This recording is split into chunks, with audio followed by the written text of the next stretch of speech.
आज माझी मम्मी मला एकटीला सोडून जाणार होती घरी, ते पण फिरायला. हाय गाईस, सो टफी सोबत खेळत होते मी, पण कॅमेरा ओपन झाला म्हणून तो लाजला आणि मग तो गप्प बसला. त्याच्यानंतर मी कर्ली हेअरसाठी अशी हेअरस्टाईल बनवली होती, ती काय झालं नाही.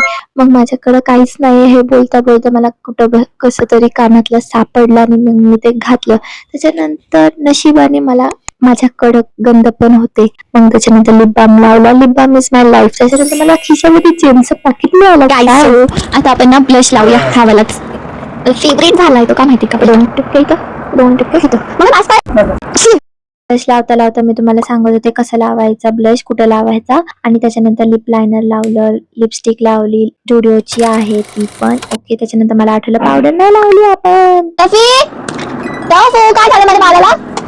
तुला कुठे घ्यायचं? आता रेडी झाले आणि मी उगाच तोंड वाकडे वगैरे करते. त्याच्यानंतर आम्ही रिक्षाने गेलो होतो. मी, मम्मी आणि मम्मीची एक फ्रेंड होती, म्हणजे माझ्या शेजारी राहतात त्या काकू होत्या. आणि मी बघा कशी दिसते विचित्र, माझी केस बघा कशी उडतात. लोक हसते ती कशी दिसतात, मी तर नाही दिसत कधी. मग देव करायला गेलो होतो, म्हणजे मंदिरात गेलो होतो. देवपूजा होती, आषाढी एकादशी होती म्हणून. ओके, मग बघा मी कशी करते. सोशल एन्झायटी आहे ना मला, मग मी असाच लो अँगलने माझा व्हिडिओ काढते. त्याच्यानंतर मी दुकानात गेले साड्यांच्या, आणि मग आम्ही साड्या बघितल्या कितीतरी वेळ. त्यांना त्या लोकांना पण सतवलं आणि आम्ही पण सतवलं. आणि जर तो हसता तर आज आम्ही बस्ता बांधायला गेलो असतो आमच्या लग्नात. गाईज, आम्ही तिकडनं निघालोय द्वारकादास बघणं, आणि आता आम्ही व्हॅलेंटाईन म्हणून एक दुकाने तिथे चाललोय. काय गाईज, प्लॅनपतीचे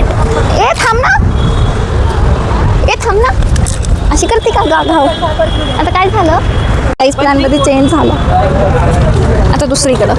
आषाढी एकादशी होती म्हणून बघा किती छान सजवलं होतं सोनचाफावती. काहीच आम्ही सोनचाफावती चाललो होतो. त्याच्यानंतर काहीच नाही घेतलं तिकडनं, उगाच त्या बाईला छळलंय तिकडे यांनी. आता आम्ही परत चाललोय जिकडं जाणार होतो तिकडं. ह्या शॉपमध्ये आलो होतो पण खूप भयानक गर्दी होती. मग आम्ही परत निघालो घरी यायला. मग रिक्षात बसलो होतो, नशीब रिक्षा भेटली. आता मी जिथं राहते ना तिथं रिक्षा मिळतच नाही आम्हाला, लई दुःख आहे आमचं वेगळंच.